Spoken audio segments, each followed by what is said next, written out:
basically, ganun yung tinatahak namin. We come from the same service, mga police kami. So, alam mo, pag police, marami kang dinadaanan, the good, the bad, the beautiful, and the not, no? So, ganun yung buhay namin. Ako po, I play the role of Jules Morales. Gagaya ni Sarge, pumasok din po sa linya ng trabaho na yan. Pero unlike Sarge na jaded na, medyo pessimistic na about the system, about yung mga kaganapan dun sa lugar nila, si Jules, idealist pa. Optimistic pa siya about the country, about the system. And tingin niya, mababago niya ang mundo. Parang ganun. Ako po si Sally. Actually, before ko magsalita, dinimind po ni Angela yung name ko. I forgot. Anyway, ako po si Sally. Asawa po ako ni Kuya Mon Confiado dito. Sa buhay mag-asawa, diba? May point na dumadating tayo na, eto ba talaga to? Si Sally dito, gusto niyang lumayan. Yun. Di natin alam kung saan, pero gusto niyang lumayan. Yun yung role ko po. Hello po, magandang gabi. Maraming salamat sa question. Ako po si Mia dito. Bunsong kapatid po nila, Tito Mon. Tito Mon. Si Tito Mon at then si Kuya Makoy. Kuya Mon at si Kuya Makoy. Which is Donald and... what's his name? Si Kuya Makoy. Kaloy. Yes. Ayan, as bunso, ayan, very... walang pake. And I love money here. Sobrang, gustong gusto ko yung pera. And, hi Nanay Aster. And, kiniklaim namin, or amin, ang salvage land dito. Hello po. Magandang gabi po. Ako si Mon Confiado at ako po'y gumaganap ng Donald. Sabi nga ni Cindy, asawa niya dito sa pelikula na magbibigay ng problema sa mag-amang pulis na to. At doon po iikot ang istorya. Okay, lead but me ng ang cast natin dito sa pelikula. Pero Sir Goma, parang tama ba? Ito yung first movie in 7 years? Tama ba? My last movie was, if I'm not mistaken, 3 Words to Forever. Kami ni Sharon, we shot our movie in Ormoc City, mayor pa ako na. No? Naging matagal, kasi number one, pumasok ako ng politika, naging busy. Pero hindi ko naman iniwanan yung movie dahil maraming dumating na script, tapos binabasa ko naman. And sa dami na script, ito talaga yung pinaka-nagustuhan ko, yung salvage lang. Okay. No? Ever since nung nag-artista pa ako talagang heavy sa pelikula, I'm a script-based actor. Ibig sabihin, binabasa ko na mabuti yung storya. Pag maganda, ginagawa ko. And based doon sa atin, nakita ko, wala kang pakialam sa looks, like, Ganun medyo talaga. na- Yung parang pawis na pawis ka, ang init mainit talaga yung area. So, Hindi as an glamour, actor, you really have to absorb that. Then, gamitin mo dun sa role mo. Sukat na sukat yung location namin dun sa character na binigay sa amin sa story ni Direk Lino. last question kay Direk Lin. Direk, saan nang hugot itong Savage Land? Paano ito nabuo? Isa tong likha, kwento ni Direk Shugo Braigo, dyan sa likod. He's also one of our producers, and si JC Pacala, isang magaling na manunulat. Yung konsepto lang talaga ng may dalawang bagay, yung kayamanan tsaka krimen. Pag umarap sa'yo yung kayamanan tsaka krimen, talagang yung moralidad mo o yung konsensya mo masusukat. Pag nandyan yung pera, diyan mo makikita yung sukat.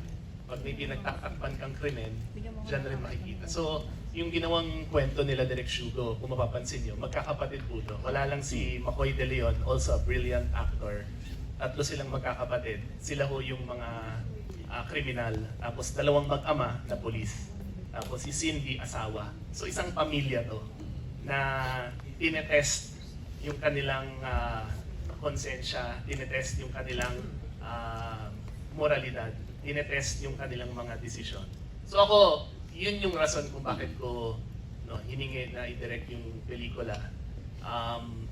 napaka-interesting sa akin nung makapanood kang pelikula na gusto mong i-debate, gusto mong itanong kung tama ba yung mga desisyon ng mga taong to. Tingin ko yun yung isang beautiful about watching movies. You're able to ask those questions. And also, sorry, pasalamatan ko rin, of course, at happy birthday kay Boss Vic. So, bukod sa opportunity to work with Richard Gomez, the opportunity to work again with Boss Vic and with Viva Films to allow us filmmakers to be able to tell these stories. We have to pay tribute to our partners, our co-producers, Viva Films. So maraming salamat po. Thank you, Derek, and congratulations. Okay, thank you so much for breaking the ice. Maraming salamat po, Sir Robert. Now, our next set of questions will come from Nikki Wang from Manila Standard. First of all, I'm here. First of all, congratulations to the entire cast and of course our director. Follow up lang kay Sir Richard. Sabi niyo po kayo ay isang script-based actor. So you wanted to know what's with the script of Salvage the Land that made you really say yes to this project? Very realistic yung yung story. At saka coming from being a mayor, just like Direk Dino na nag-mayor din dati, alam mo kagad yung takbo ng organization. Alam mo yung trabaho na ginagawa ng isang polis. May feel mo talaga yung there are things na kailangan gawin ng isang polis. So nung binigay sa akin yung character na Sarge, sakay ko kagad yung ugali na yung gusto niyang gawin. And then tamang-tama, being a mayor, meron din kami mga sarili na mga polis na magre-retire na. So alam ko yung nararamdaman nila, bakit gusto na nila mag-retire from the service. At meron din silang yung iba ng mga polis namin, meron din silang anak na katulad ni Elijah na nagsisimula rin na agresibo. Yung gagawin ko lahat kasi ito yung sinabi ng batas eh. Ito yung kaya kong baguhin sistema na napakahirap. No? So, in short, nakarelate kagad ako dun sa story. It's very, very, very realistic. And then, nung pinisent ni Direk Lino, yung mga kasama namin sa cast, sabi ko, ang gagaling naman ng mga artista na to. And as a matter of fact, I was saying kanina na kinakabahan ako ng first 2 days ko. Because ang tagal kong nagpahinga sa paggawa ng pelikula, ang number one na nahirapan ako yung mag-memorize ng linya. Siyempre, haba ng linya, di ba? Tapos, ang gagaling ng mga kasama ko, tayo na, ang hirap ng linyahan dito. Baka may iwanan tayo dito.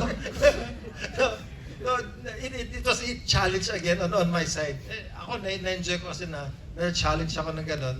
And I take it on a positive note na these people, they challenge me as an actor. So, sabi ko, ang sarap ka trabaho. Ang galing ni Elijah. Si Mon, talagang napakagaling na galing ni Tito Mon. Yan. So, yun yung mga reasons na I like it and nag-enjoy akong gawin tong Salvage Land. Thank you po. And next question kay Derek. Derek, is it safe to say, yes, is it safe to say that parang it's a dream cast as well for you to, to... Dreamcast. I was a student in UP Film nung nakikita ko si Richard Gomez pumapasok sa UP Film. And of course, lagi ko nga kinukwento na yung Tito Richard nyo. When I was, nung isa akong estudyante, mga pelikula niya, he was almost my age, pero yung mga pelikula niya yung pinapanood namin. Kong Richard has worked with the most brilliant actors, the most brilliant directors. And baka you remember the time na Kong Richard also was known as a brilliant filmmaker. No? Hindi na siya gumagawa ng pelikula, but he studied in New York, he studied in UP. Meron pa akong alam na mga kwento, alam ni Direk Shugo yan, kasi kinakabahan kami nung nagpipitch kami. Kasi lahat raw ng director na katrabaho si Direk Richard, kinakabahan din. Kasi alam niya yung lente, alam niya yung ilaw, alam niya ang blocking. But it was such a privilege talaga. No? Pasensya sa ibang actors. No? I loved working with everyone. But really, it was such a thrill and a dream come true to work with Richard Gomez. Kilala siya bilang politiko, atleta, vlogger, no, asawa.